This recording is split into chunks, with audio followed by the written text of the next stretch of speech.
8. Bab. Uzun ötmey, Hazreti İsa Celiliye ülküsüdeki şehir, yezi qışlaqlığı verip, Xudanın patşalığı dair xuş xəbərini taqatdı. 12 şagirtimi onun bilen birgi badi. Buladın başqa, yana cin ve kesellik azaplardan qutquzub saqaytılgan bazı ayollamı bulup, ulanın arasıda tenidin 7 cin hədəb çıqırılgan Məcdəllik Məryəm, Herod xanның saray əməldarı Xuzanın ayali Yoanna, Suzana və başqa bir muncha ayollamı ba idi. Bula öz mal mülkleri bilen Hazreti İsa ve onun şagirdlariga yardımcı boldu. Xaloyiq her qaysi yurtlardan Hazreti İsa bilen körüşkili üzülmey kelip duratdı. Bir günü nurgun adam yığılganda Hazreti İsa ulağa tövendiki temsilini sözlep verdi. Bir dixan uruq çaşqılı etizgi çıkıptı. Çaşqan uruqlarının bazıları çığır yol üstüge düşüp, kişilerinin ayğı astıda kaptı ve kuşlağa yem boptu. Bazıları astı taşlık tupraqqa düşüptü. Ama yerdeki nemlik yetişmegenlikten uruqlar ünüp çıkandan keyin kurup ketipti. Bazıları tikellerinin arsıga düşüptü. Maysılar tikellər bilen boyu talışıp ösüptü. Bırak neticede tikellər maysılarını besivaptı. Bazıları bolsa münbət tupraqqa düşüp, obdan ösüp, yüz həssilep, hosul beripti. Hazreti İsa yuqori avaz bilen yana, bu sözlerini qulluğunlarda çın tutunla, dedi. Keyin onun şagirdleri onundan bu temsilinin mənisini sordu. Hazreti İsa ulağa mundaq dedi. Xudanın patşalığının sırları sizlərinin bilişinlağı verildi. Bırak başqılağı kesek. Ulağa temsiller bilalla düşendirmən. Şunun için ula sözümünü anlısı mı düşenmeydi. Bu əhval Yaşaya peygamberinin deginidek boldu. Ula qarısı mı kömeydi. Anlısı mı düşenmeydi. Bu temsilinin mənisi mundaq. Uruq Xudanın sözüdür. Çığır yoldaki tupraqqa düşkən uruqlar şundaq kişilərə temsil kılıngan ki, ula Xudanın sözünü anlısı mı onu qabul qılmaydı. Şeytan ulanı etiqad orqali qutquzulsun deb, ulanın köңlüdün Xudanın sözünü elib keçip ketidi. Taşlıq tupraqqa düşkən uruqlar Xudanın sözünü anlığan haman xuşallıq bilen qabul qılğanlarga temsil qılıngan. Ula bununğa bir məhəl işengen boludu. Amma ulanın yiltizi bolmağanlığı üçün birer müşküllikki yoluqsıla berdaşlıq berelmeydi. Tikenli küçükən uruqlağı kesek.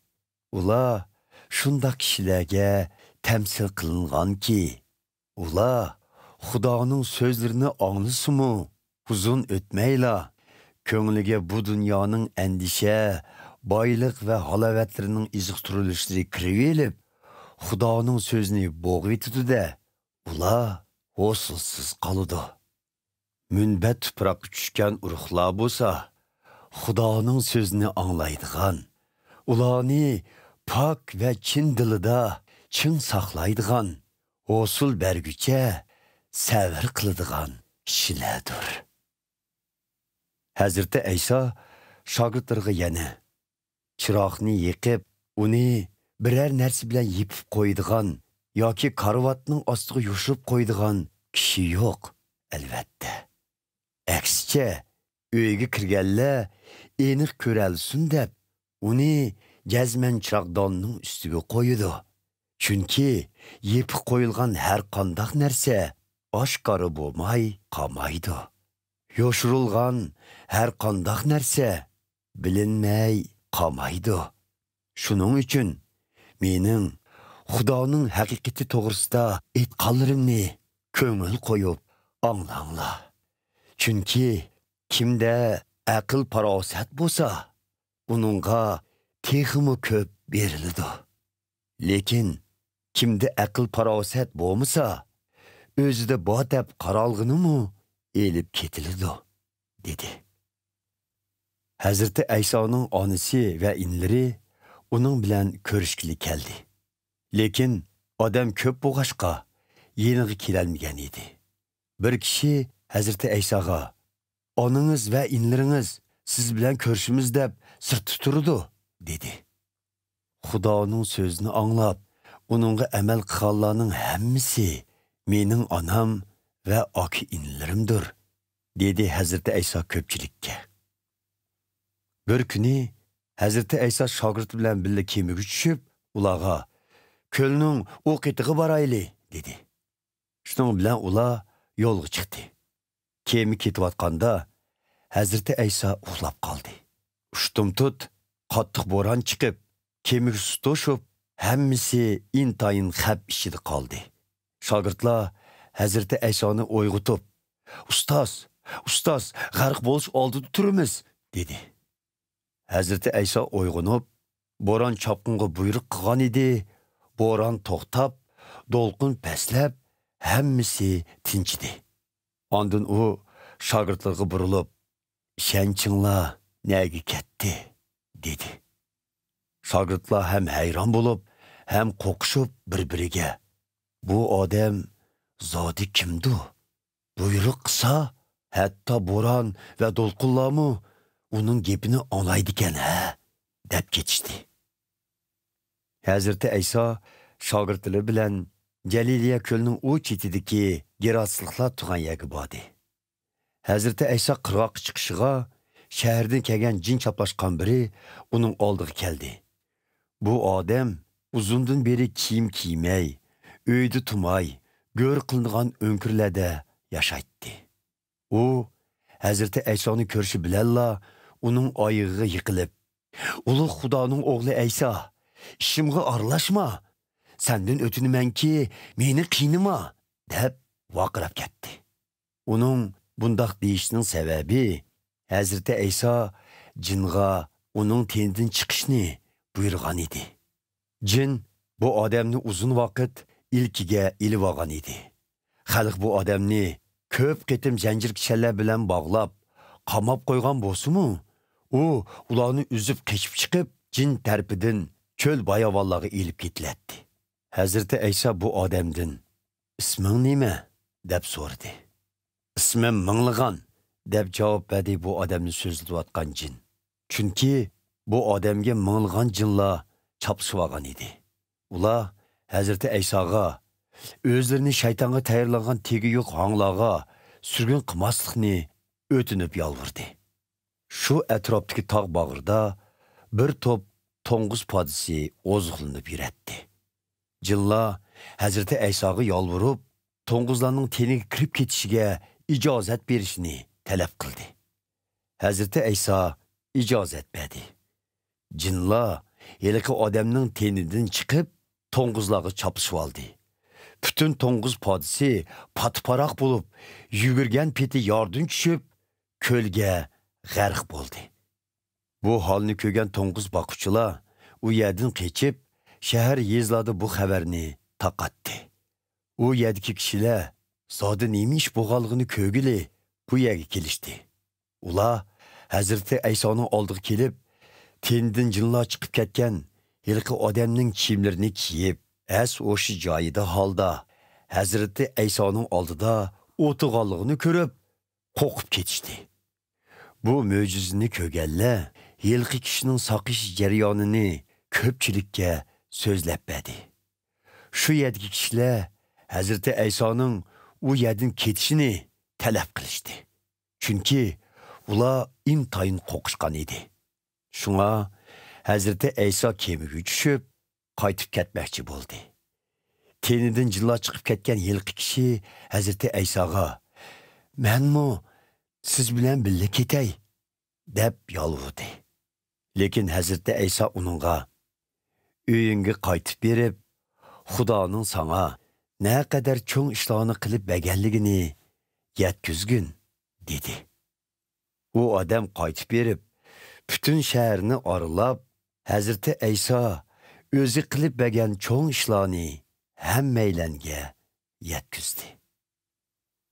Hazreti İsa ko'lning bu qeti qaytib kelganida xaloyiq uni qarshi elishdi. Chunki hammaylan uning qaytib kelishini kutib turardi. Qarshi olg'i chiqqanlar ichida ma'lum bir ibodatxonaning mas'ullaridan biri bo'lgan Yoyirmi bor edi. U Hazreti İsa'nın oyig'iga yiqilib, uyiga taklif qilib yolvurdi. Chunki uning 12 yoshlik yolg'iz qizi o'lib ketish oldida turardi. Hazreti İsa u yerga borganida kishilar uning atrofiga zich olishib oldi. Topning ichida xun tavrash kesili giribdor bo'lganiga 12 yil bo'lgan bir ayolmi bor edi. U bu pulini teviblar xajlab tugatgan bo'lsa-mu, hech kim uni saqaytolmagan ekan. U Hazreti İsa'nın oq tarpidan kelib, uning chopinining peshini silab qo'yibdi. Xun shu an to'xtadi. Peshimni tutgan kim? deb so'radi Hazreti İsa. Ko'pchilik tutmadik deyishdi. Ustoz, to'rt atrofingizning hammasi odam. Ular sizni qistab turayotmamdi? dedi Petrus. Lekin Hazreti İsa, yo'q, birsi qasddan peshimni tutdi. Chunki vujudimdan kuch-qudratning chiqib ketganini sezdim, dedi. Heliqi ayol Hazreti İsa'nın sezib qolganligini bilib, titirgan holda uning oldiga kelib, oyig'iga yiqildi va ko'pchilikka o'zining Hazreti İsa'nın peshini nemishqa tutganligini ham shu an saqayib ketganligini aytdi. Qizim, ishonching seni saqaytdi. Tinch amon bo'l, dedi Hazreti İsa uningga. Hazreti İsa bu so'zni qilayotganda, ibodatxona mas'ulining uyidan kelgan biri ibodatxona mas'uli Yoyirga, qizingiz jon usti. Endi ustozni ovora qilmayli, dedi.